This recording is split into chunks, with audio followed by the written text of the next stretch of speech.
Next हमारे पास lab number 12 है जिसमें हमने KVL और KCL को वेरीफाई करना है।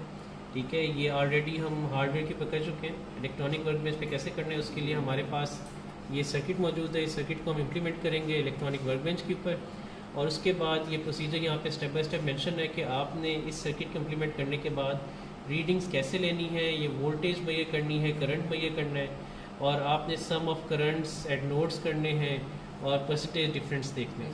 आपने देखना है कि एरर कितना आ रहा है। तो जो हार्ड वायर्ड आपके पास जो प्रीवियस लैब आप परफॉर्म कर चुके हैं वहाँ पे क्या वैल्यूज़ आई थी, ये आपने तब टेबल्स के अंदर वैल्यूज़ फिल की थी, वहाँ से सारा डाटा कॉपी कर लेंगे और सेम वैल्यूज़ यूज़ करते हुए आपने ये सर्किट बनाना। तो सर्किट कैसे बनाने उस तरफ आ जाते हैं। तो ये हमने ओपन कर लिया इलेक्ट्रॉनिक वर्कबेंच को। ये सर्किट हमारे पास मौजूद है। आप देखें कि ये दो रजिस्टर सीरीज़ में और ये दो रजिस्टर सीरीज़ में है। ये दोनों ब्रांचेज आपस में पैरेलल कनेक्ट हुई हुई हैं और ये पूरी इस वोल्टेज सोर्स के साथ कनेक्ट हुई हुई है। तो हम पहले सर्किट बना लेते हैं, उसके बाद इसकी वैल्यूज़ और लेबल्स को टेस्ट करेंगे। तो सबसे पहले हमने वोल्टेज सोर्स ले ली। वोल्टेज सोर्स पे क्लिक करें जी, ये वोल्टेज सोर्स आ गई और ये इसका रेफरेंस आ गया। उसके बाद हमारे पास 4 रजिस्टर्स हैं, ये 4 रजिस्टर्स हमने ले लिए।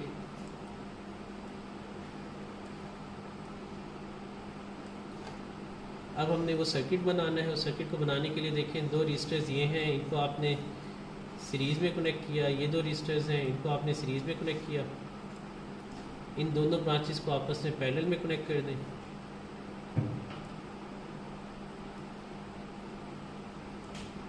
उसके बाद इसके साथ सीरीज़ में आपने ये वोल्टेज सोर्स कनेक्ट कर दी।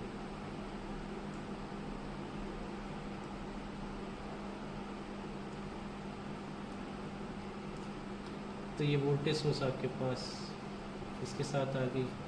ये रेफरेंस आप यहाँ से कनेक्ट कर दें, नेगेटिव टर्मिनल को रेफरेंस से कनेक्ट कर दें। तो ये अब आपका सर्किट बन चुका है और इसकी प्रॉपर शेप देने के लिए इसको दिखा देते हैं। ये सर्किट आपके पास बन चुका है। अब सर्किट की वैल्यूज़ क्या हैं ये देखते हैं। यहाँ पे 10 वोल्ट की वोल्टेज सोर्स है, 220, 150, 330 और 100।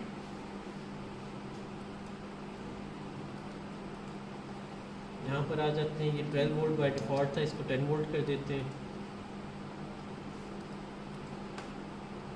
तो पहला था 230,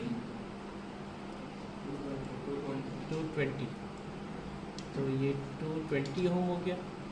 नेक्स्ट 150 था, तो ये किलो ओम से हम सिंपल ओम कर देंगे और इसको 150 कर देंगे। और ये 100 था, इसको 100 कर दें और किलो से इसको सिंपल ओम कर दें। और ये कितना था 330 ओम हो जाएगा। इस किलो को सिंपल ओम में कर दें। तो हमने वैल्यूज़ एड्रेस कर दी हैं जैसे हमारे पास यहाँ लैब में मौजूद है। 10 वोल्ट, 220, 150, 100 और 330। ठीक है जी। अब आप चाहें तो इनकी वैल्यू, इनके नेमिंग कर सकते हैं, R1, 2, 3, 4, और इसको VS नेम कर दें जैसे यहाँ पर हुआ है। तो हम इनकी नेमिंग कर लेते हैं। कंपोनेंट प्रॉपर्टीज़ में जाएं और यहाँ पर इसको लेबल कर दें R1, इसको लेबल कर दें R2,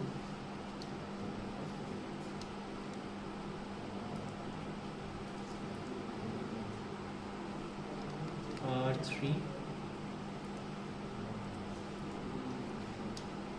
R4। ये आपके पास लेबल हो गए R1, R2, R3, R4। ठीक है। ये वोल्टेज सोर्स है, इसको लेबल कर दें VS। तो ये वोल्टेज सोर्स भी लेबल हो गया। ठीक है जी। सर्किट हमारा बिल्कुल वैसे मौजूद है जैसे हमारे पास यहाँ पर था। यहाँ पे आप देखें कि इन्होंने नोड्स को भी नेमिंग दी हुई है, A, B, C, D। आप चाहें तो अपने नोड्स को भी नेमिंग कर सकते हैं, A, B, C, D, E, F। तो ये नेमिंग भी यहाँ पे की जा सकती है। तो यहाँ पर आप कंपोनेंट प्रॉपर्टी में जाएं, यानी जो नोड है उसकी प्रॉपर्टी में जाएं, उसके लेबल में जाएं।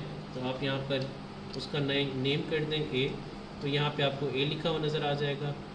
इस नोड की प्रॉपर्टीज़ में जाएं, इसको लेबल कर दें C। ये C लिखा हुआ नज़र आएगा आपको। इसके बीच में आप एक नोड पुट कर दें। ये नोड यहाँ से आप पिक कर सकते हैं।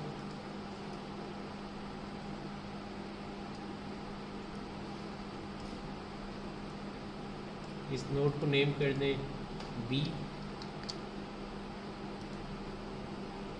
यहाँ पे एक नोट पुट कर दें।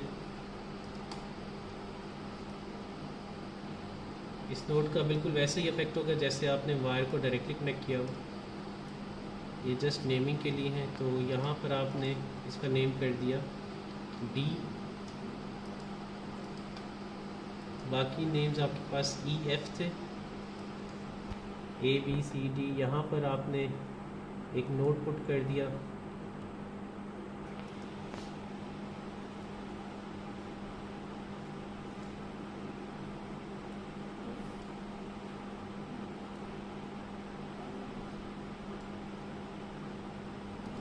ये F था।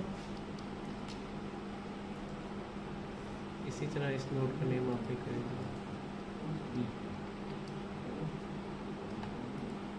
इस तरह आपने अपने तमाम नोड्स को नेम्स दे दिए हैं, बिल्कुल वैसे ही जैसे आपकी लैब में यहाँ मौजूद थे। ठीक है, अब आपने क्या करना है, अब आपने जब इस सर्किट को रन करना है तो हर एक रजिस्टर के अगेंस्ट वोल्टेज और करंट मुहैया करना है। तो वोल्टेज और करंट मुहैया करने के लिए मैं आपको एक स्टेप करके दिखा देता हूँ, बाकी आप लोगों ने खुद से परफॉर्म करने होंगे। तो हमारे पास ये वोल्टेज और ये एमीटर मौजूद है। तो आप चाहें तो 4 रजिस्टर से 4 वोल्ट मीटर ले लें। अच्छा चलिए जी, हम 4 ही ले लेते हैं।